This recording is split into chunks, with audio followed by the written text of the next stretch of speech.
نبی کریم صلی اللہ علیہ وآلہ وسلم کا یہ واقعہ نہیں سنا تو کچھ نہیں سنا۔ ایک مرتبہ ایک شخص نے حضور صلی اللہ علیہ وسلم سے پوچھا، یا رسول اللہ آپ اپنے بچپن کے بارے میں کچھ بتائیں۔ پھر آپ صلی اللہ علیہ وآلہ وسلم نے فرمایا، ایک مرتبہ میں اپنی بکریوں کے ریوڑ میں کھڑا تھا کہ میرے پاس دو بڑے آدمی آئے۔ ان کے کپڑے بالکل سفید تھے۔ مجھے آ کر کہنے لگے، بسم اللہ الرحمن الرحیم۔ ایک مرتبہ حضور نبی کریم صلی اللہ علیہ وآلہ وسلم کسی سفر پر تشریف لے گئے۔ آپ کی عدم موجودگی میں حضرت علی رضی اللہ تعالی عنہ نے اپنے گھر میں کچھ رقم بھیجی۔ حضرت فاطمہ الزہرا رضی اللہ تعالی عنہا نے اس رقم سے دو کنگن بنوا لیے اور ایک پردہ خرید کر اپنے دروازے پر لٹکایا۔ جب آپ صلی اللہ علیہ وآلہ وسلم سفر سے واپس تشریف لائے تو اپنی عادت مبارکہ کے مطابق سیدھے اپنی صاحبزادی کے پاس تشریف لائے۔ آپ کی نظر حضرت فاطمہ الزہرا رضی اللہ تعالی عنہا کے کنگنوں اور دروازے پر لٹکے ہوئے پردے پر پڑی تو واپس پلٹ گئے۔ حضرت فاطمہ رضی اللہ تعالی عنہا نے آپ کو دیکھا تو استقبال کے لیے خوشی خوشی دروازے کی طرف لپکیں۔ آپ صلی اللہ علیہ وآلہ وسلم کو واپس جاتے دیکھ کر آپ رونے لگیں اور سب سمجھ گئیں کہ آپ کو ان چیزوں سے نہایت ناگواری گزری ہے۔ پہلے تو آپ نے کبھی ایسا نہیں کیا تھا۔ آپ رضی اللہ تعالی عنہ نے فوراً پردہ اتار دیا، دونوں کنگن بھی نکال لیے۔ پھر آپ نے حضرت حسن اور حضرت حسین رضی اللہ تعالی عنہ کو بلوایا، ایک کو کنگن تھمائے دوسرے کو پردہ، اور ان سے فرمایا، یہ دونوں چیزیں اپنے نانا جان کے پاس لے جاؤ اور ان سے کہنا کہ آپ کی عدم موجودگی میں ہم نے ان دونوں چیزوں کے علاوہ اور کچھ نہیں بنایا۔ یہ آپ کی خدمت میں حاضر ہیں، آپ ان کا جو جی چاہے کیجیے۔ دونوں صاحبزادے ان دونوں چیزوں کو لے کر آپ صلی اللہ علیہ وآلہ وسلم کی خدمت میں پہنچے۔ والدہ محترمہ کا پیغام آپ صلی اللہ علیہ وآلہ وسلم کو دیا۔ آپ نے دونوں کے منہ پر بوسہ دیا، شفقت سے اپنے زانوئے مبارک پر بٹھایا اور خوشی کا اظہار فرمایا۔ پھر حکم فرمایا، چاندی کی یہ دونوں کنگن توڑ دیے جائیں۔ کنگن توڑ دیے گئے تو آپ نے ان کے ٹکڑے اہل صوفہ میں تقسیم فرما دیے۔ صوفہ اس چبوترے کو کہتے ہیں جو مسجد نبوی کے باہر دروازے کے ساتھ بنایا گیا تھا۔ اس پر نادار صحابہ بیٹھا کرتے تھے۔ پھر آپ صلی اللہ علیہ وآلہ وسلم نے اصحاب صفہ میں سے ایک صحابی کو بلایا، اس کے پاس کپڑا نہیں تھا۔ اس دروازے کے پردے میں سے ایک ٹکڑا پھاڑ کر اسے دے دیا۔ اس طرح ہر ایک کو تھوڑا تھوڑا اس پردے میں سے عنایت فرمایا۔ اس سے فارغ ہو کر آپ صلی اللہ علیہ وآلہ وسلم نے فرمایا، اللہ میری بیٹی فاطمہ رضی اللہ تعالی عنہا پر رحمت بھیجے اور انہیں جنت کے خوبصورت لباس عطا کرے جو انہوں نے کی، اور اس پردے کے بدلے میں جس سے مسلمانوں کی ستر پوشی ہوئی، اور اللہ انہیں ان کنگنوں کے بدلے میں جنت کا زیور پہنائے جو انہوں نے غریبوں میں تقسیم کیے۔ ایک شخص حضور نبی کریم صلی اللہ علیہ وآلہ وسلم کی خدمت میں پینے کی کوئی چیز لایا۔ اس وقت آپ کے دائیں طرف ایک چھوٹی عمر کے لڑکے بیٹھے تھے جبکہ بائیں طرف عمر رسیدہ حضرات بیٹھے تھے۔ آپ پہلے دائیں طرف والوں کو چیز دیا کرتے تھے۔ آپ نے اس سے فرمایا کہ کیا تم مجھے اس بات کی اجازت دیتے ہو کہ میں پہلے ان حضرات کو دے دوں؟ اس پر وہ لڑکا بولا، نہیں، بخدا نہیں، آپ سے حاصل ہونے والی متبرک چیز کے بارے میں ہرگز کسی کو ترجیح نہیں دے سکتا، یعنی پہلے میرا حق ہے، مجھے ہی دیں۔ آپ صلی اللہ علیہ وآلہ وسلم نے پہلے انہی کو وہ چیز پلائی۔ یہ تھے حضرت عبداللہ ابن عباس رضی اللہ تعالی عنہ۔ ان کی بات حد درجہ دانشمندانہ تھی۔ 9 ہجری میں قبیلہ ثقیف کا وفد دربار رسالت میں حاضر ہوا۔ یہ لوگ آپ صلی اللہ علیہ وآلہ وسلم کی خدمت میں مناظرہ و مقابلہ کی غرض سے جاتے۔ اس وفد میں ایک بچہ بھی تھا جو رات دن اہل وفد کے سامان کی حفاظت پر مقرر تھا۔ ایک دن کا واقعہ ہے کہ رات کو اہل وفد سو گئے تو یہ بچہ چپکے چپکے حضور صلی اللہ علیہ وآلہ وسلم کی خدمت میں پہنچ گیا اور خفیہ اسلام لے آیا، اور اس دوران وہ باقاعدہ اسلام کی تعلیم حاصل کرتا رہا اور حسب موقع دربار رسالت میں حاضری دیتا رہا اور قرآن کریم کی تعلیم بھی سیکھتا رہا۔ دوران حاضری حضور صلی اللہ علیہ وآلہ وسلم کو محو خواب پایا تو جلیل القدر صحابہ رضوان اللہ تعالی مجمعین سے علم حاصل کر لیتا۔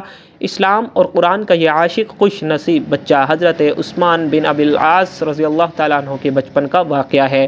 حضور صلی اللہ علیہ وآلہ وسلم کی مدینہ منورہ حاضری پر ایک لڑکا آپ کی خدمت میں پیش کیا گیا اور لوگوں نے کہا، یا رسول اللہ، اس نے 17 قرآنی صورتیں حفظ کر لی ہیں۔ حضور صلی اللہ علیہ وسلم نے امتحان کے طور پر کچھ سنانے کو فرمایا۔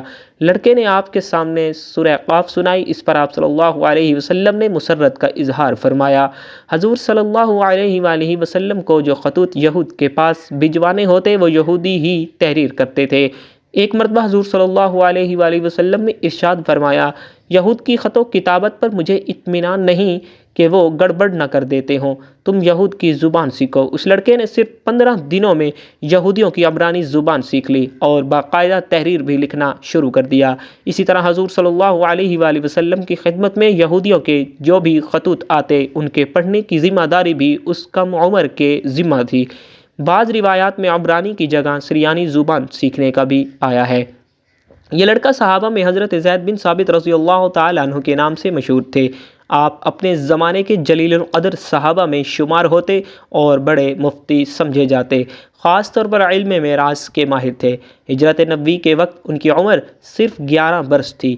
ایک مرتبہ حضور نبی کریم صلی اللہ علیہ وسلم سے کسی نے پوچھا، یا رسول اللہ صلی اللہ علیہ وسلم آپ اپنے بچپن کے بارے میں کچھ بتائیں۔ آپ صلی اللہ علیہ وآلہ وسلم نے ارشاد فرمایا، ایک مرتبہ میں اپنی بھیڑ بکریوں کے ریوڑ میں کھڑا تھا کہ میرے پاس 2 آدمی آئے، ان کے کپڑے سفید تھے، ان میں سے ایک کے پاس سونے کا ایک طشت تھا، وہ طشت برف سے بھرا ہوا تھا۔ انہوں نے مجھے لٹایا اور میرے پیٹ کو چاک کیا، پھر انہوں نے میرے دل کو باہر نکالا اور اسے چیرا اور اس میں سے سیال لوتھڑا نکال ڈالا، پھر انہوں نے میرے دل اور پیٹ کو اس برف سے دھویا، یہاں تک کہ انہوں نے میرے دل کو واپس میرے پہلو میں رکھ دیا اور دل گویا پہلے کی طرح ہو گیا۔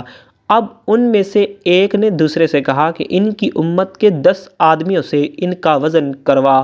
انہوں نے مجھے تولا تو میرا وزن زیادہ ہو گیا۔ اس پر پہلے نے کہا 100 آدمیوں سے وزن کرو، اس نے مجھے 100 آدمیوں سے تولا، اب بھی میرا وزن بڑھ گیا۔ اس کے بعد مجھے 1000 آدمیوں سے تولا گیا، اب بھی میرا وزن بڑھ گیا۔ اب پہلے نے کہا بس رہنے دو، اگر تم انہیں پوری امت کے مقابلے میں تولو گے تب بھی انہی کا وزن ہی زیادہ ہوگا۔ حضرت عمر فاروق رضی اللہ تعالیٰ عنہ فرماتے ہیں، ایک دن میں حضور اکرم صلی اللہ علیہ وآلہ وسلم کی خدمت میں حاضر ہوا۔ آپ صلی اللہ علیہ وآلہ وسلم بالائی منزل پر تشریف رکھتے تھے۔ آپ صلی اللہ علیہ وآلہ وسلم کے جسم مبارک پر صرف ایک تہ بند تھا، ایک کھری چارپائی تھی، سرہانے ایک تکیہ پڑا تھا جس میں خرمے کی چھال بھری ہوئی تھی، ایک طرف مٹھی بھر جو رکھے تھے، ایک کونے میں پائے مبارک کے پاس کسی جانور کی کھال پڑی تھی، کچھ مشکیزے کی کھالیں سر کے پاس کھونٹی پر لٹک رہی تھی۔ حضرت عمر فاروق رضی اللہ تعالی عنہ کہتے ہیں کہ یہ دیکھ کر میری آنکھوں سے آنسو جاری ہو گئے۔ حضرت صلی اللہ علیہ وآلہ وسلم نے رونے کا سبب دریافت کیا تو حضرت عمر رضی اللہ تعالی عنہ نے عرض کی کہ یا رسول اللہ صلی اللہ علیہ وسلم میں کیوں نہ روؤں؟ 4 پائی کے بان سے جسم میں اقدس پر وڈیا پڑی گئی ہیں، اس میں جو سامان ہے وہ نظر آ رہا ہے۔ کیسر اور کسرا تو باغ و بہار کے مزے لوٹیں اور خدا کے پیغمبر اور برگزیدہ ہو کر آپ صلی اللہ علیہ وسلم کے سامان خانہ کی یہ کیفیت ہو۔ آپ صلی اللہ علیہ وآلہ وسلم نے ارشاد فرمایا، اے ابن خطاب تم کو یہ پسند نہیں کہ وہ یہ دنیا لیں اور ہم آخرت لیں؟ یہ حضرت صلی اللہ علیہ وآلہ وسلم کی سیرت طیبہ کا مشہور واقعہ ہے۔ اب ذرا غور کیجئے کہ ہم دنیا اور آخرت میں سے کس کو زیادہ ترجیح دیتے ہیں؟ ہمیں ان دونوں میں سے کون سی شے زیادہ مرغوب ہے؟ اسلام کا جھکاؤ دنیا کے مقابلے میں آخرت کی طرف زیادہ ہے کیونکہ وہ ابدی زندگی ہے۔ قبیلہ عراش کا ایک شخص مکہ مکرمہ میں اپنے اونٹ بیچنے کے لیے لایا۔ ابو جہل نے اس سے سارے اونٹوں کا سودا کر لیا۔ اونٹ لینے کے بعد ابو جہل نے قیمت ادا کرنے میں ٹال مٹول شروع کر دی۔ راشی کئی روز مکہ مکرمہ میں ٹھہرا رہا مگر ابو جہل برابر ہیلے بہانے کرتا رہا۔ جب راشی تنگ آ گیا تو اس نے ایک روز حرم کعبہ میں پہنچ کر قریش کے سرداروں کو اپنی بپتا سنائی اور فریاد کی کہ میری رقم ابو جہل سے دلوا دو، میں ایک غریب الوطن مسافر ہوں، خدا را میری مدد کرو۔ جس وقت وہ قریش کے سرداروں سے فریاد کر رہا تھا، رسول اکرم صلی اللہ علیہ وآلہ وسلم بھی حرم کعبہ کے ایک گوشے میں تشریف فرما تھے۔ سرداران قریش کو مذاق سوجا تو انہوں نے اس کو حضرت صلی اللہ علیہ وآلہ وسلم سے اس معاملے میں مدد طلب کرنے کو کہا۔ مظلوم راشی اپنی فریاد لے کر رسول اکرم صلی اللہ علیہ وآلہ وسلم کے پاس گیا۔ دوسری طرف سرداران قریش خوش ہو رہے تھے کہ اب مزہ آئے گا۔ حضرت صلی اللہ علیہ وآلہ وسلم اس اجنبی مظلوم کی فریاد سن کر اسی وقت اٹھ کھڑے ہوئے اور ابو جہل کے مکان پر پہنچ گئے۔ آپ صلی اللہ علیہ وآلہ وسلم نے رعبدار آواز میں کہا، تم نے اس عراشی سے اونٹ خریدے ہیں؟ فوراً اونٹوں کی رقم لا کر اس شخص کو دے دو۔ یہ ایک سچے کردار کی عظمت اور رعب کا نتیجہ تھا کہ ابو جہل نے مطلوبہ رقم عراشی کے سپرد کر دی۔ اس واقعے سے ہمیں یہ سبق ملتا ہے کہ ہمیں مظلوم کی حمایت کرنی چاہیے، چاہے وہ مظلوم کسی اور قوم کا ہی کیوں نہ ہو۔ اللہ تعالی ہمیں اسوہ حسنہ پر عمل کرنے کی توفیق عطا فرمائے، آمین۔ ناظرین، کمنٹ باکس میں اللہ کے اور اللہ کے رسول صلی اللہ علیہ وسلم کے 99 ناموں میں سے ایک نام ضرور ٹائپ کیجیے گا۔